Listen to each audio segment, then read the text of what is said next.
McCall has hit out at cancel culture, saying it's unforgiving to punish celebrities for views that they have held in the past and then gone on to apologise for. Yeah, she was speaking with Rylan on his reunion podcast, but does saying sorry mean that all is forgiven? Joined now by comedian Leo Kearse, who totally agrees with Davina, and lawyer Dr. Shola Moshogbamibu, who says that people need to demonstrate that they have changed and not just say sorry. Good to have both of you with us this morning. Leo, let's start with you, because the world of comedy is a tricky one, isn't it? Lots of comedians saying these days they're very nervous about making the jokes that in the past they would have been comfortable saying because they're worried about getting cancelled. Have you ever experienced any of that? Oh, yeah, of course. I mean, I've experienced cancel culture. I've had shows cancelled. I was pulled from my venue, cancelled me at the Australian Fringe. And, yeah, I think it's terrible. A lot of the times it's misunderstanding on the part of the people doing the cancelling. And also, you know, people are getting cancelled for tweets that they sent, 12 years ago. And people change, people move on, but also society changes. The things that are acceptable to say in society change. You can see that with people like J.K. Rowling. 10 years ago, she was the darling of the woke left, and now she's this pariah. So I think people need to understand that, if we're cancelling people for things that they said 12 years ago because society changes and what's acceptable changes, what are people saying now that's going to be unacceptable in 12 years' time from now?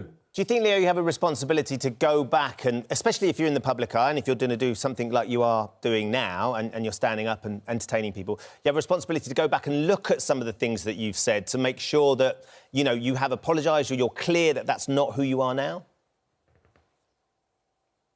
No, I mean, anybody that's digging up tweets from 12 years ago clearly has an agenda to harm someone, to cancel them. Nobody's looking at tweets from 12 years ago unless they're digging through, like some sort of offence archaeologist, to find something that they can use to damage that person. And I think it's having a really damaging effect on entertainment and discourse in society. So people are really watching what they say and they're fearful and they're being very careful. The paranoia is leading to self-censorship in comedy and in the arts and just in everyday life. When you're talking to someone or when you're saying something on social media, people have to be so careful that they don't say something that could be misconstrued as offensive now or offensive in 10 years' time. Well, lawyer Dr. Shola Moshogbamibu, let me do that again. Okay. Dr. Shola, you say your surname because I'm useless this morning. Okay, so read it phonetically. I'm not going to let you get away with that. Read it phonetically. Okay, I'm going to give it a go. Moshogbamibu.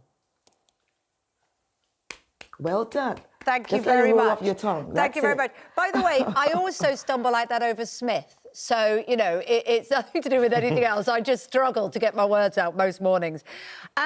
So is there an argument to say that part of growing up and growing older is that your views get informed and they change? And something that you said in the past, now that we have social media where things get written down and shared so widely, may not represent you now, so therefore you should be forgiven for holding those views if you've changed your mind?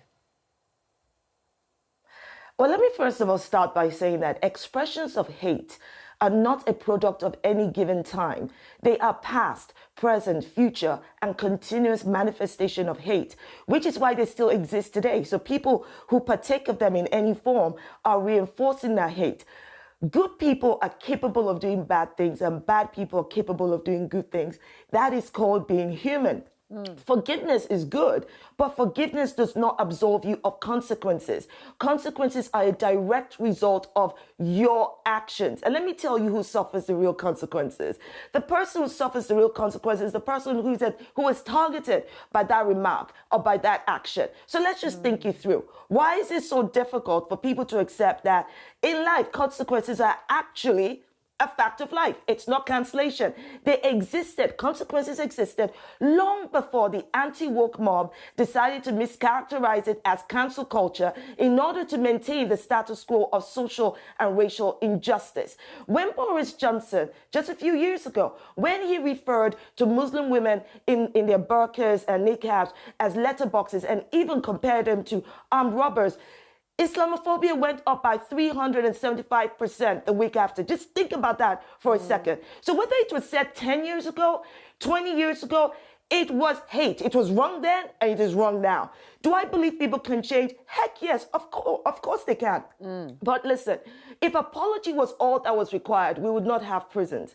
If consequences were taken seriously, then somewhere along the line of Boris Johnson's 50-odd years on this God's earth may have changed him. Maybe we would have ended up with a prime minister who's not a pathological liar and who's ticked all kinds of boxes of expressions of hate, Islamophobia, racism, all of that. I get you. Just think about it for a second. There are people who are experiencing real consequences. Those people matter. Anybody who is saying the consequences borne by the person who's committed the act or said the words is more egregious than the person who is experiencing the targeted hate, for me, as far as I'm concerned, that's irresponsible and reprehensible. No, I get you, and you're right. Consequences, we used to say before cancel culture, didn't we? We used to say that's karma, didn't we? That there are things that come back at you for what you've done. Now, if we try and now move forward then and navigate ourselves through a world which, you know, didn't have this kind of social media in the past, so that young people, you know, use it and don't realise perhaps the consequences, what things, you know, the point that you made, what things now are going to be a problem in the future? Because we are evolving, aren't we? And I think that's the point you're making, isn't it, Leo? That, you know, that if we look back and times have changed, what's going to be the problem in the future? What do you think? Yeah, exactly. I mean, we saw it with J.K. Sorry, I'll just let Shola, if I may, just J.K. answer that Rowling first. Oh, right, sorry, yeah. Yes, Cool. apologies, Leo. Okay, so what has evolved is how much more visible and much more vocal people are being in speaking out against these expressions of hate. The expression of hate itself has not evolved. It's the same thing.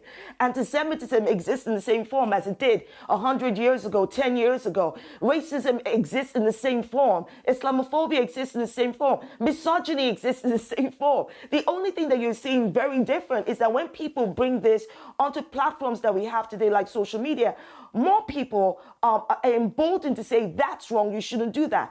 I think young people today, when they're thinking through what they have to do and what they should say, they already know it's wrong, because even a 10-year-old who uses a bad word knows that it's a bad word, even though they may not fully understand the import of their words. Take a look at someone like Azim Rafiq. When he owned up to his anti-Semitic remarks, he did not excuse it. He didn't shy away or say he shouldn't suffer consequences. In fact, what he did was to move forward to actually go beyond just beyond an apology.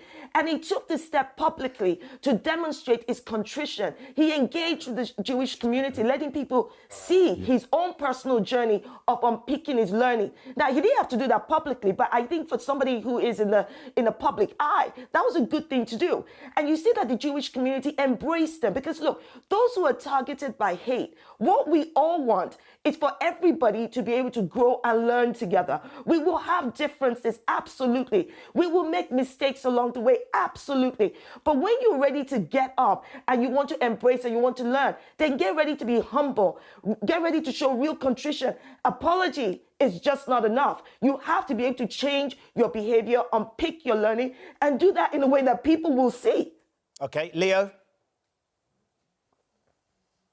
Yeah, I mean, Dr. Shola talks about hate. Like, I don't see offhand comments, jokes that are misconstrued. I mean, Boris Johnson said that he thought that women in burqas look like letterboxes. That's not an expression of hate. It's just a visual gag, because they've got they look a bit like letterboxes. It's not a hateful thing. The only hate that I can see is from the people doing the cancelling. I'm sorry, who are destroying people's lives based on little, offhand jokes, some tweet from 12 years ago. So they dig back, they hound on them like a public execution. They destroy people's lives. Lawrence Fox, in his entire acting career, destroyed over expressing a perfectly reasonable opinion. I think the cancel culture is poisonous, it's invidious, it's changing our culture, it's making people fearful of expressing what they want to express. Let's just let Dr. Shola respond.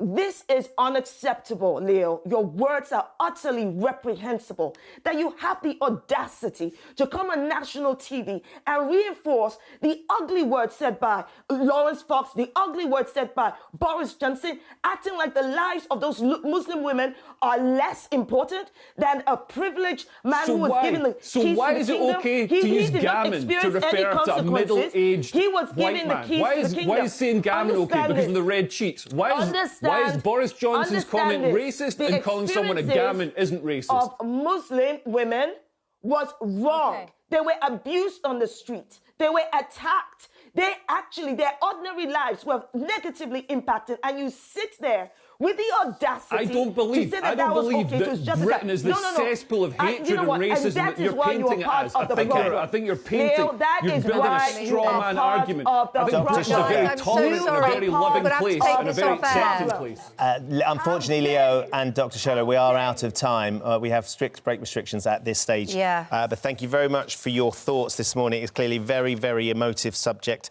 That was comedian Leo Kearse and lawyer Dr. Shola Moshogbamimu with their thoughts.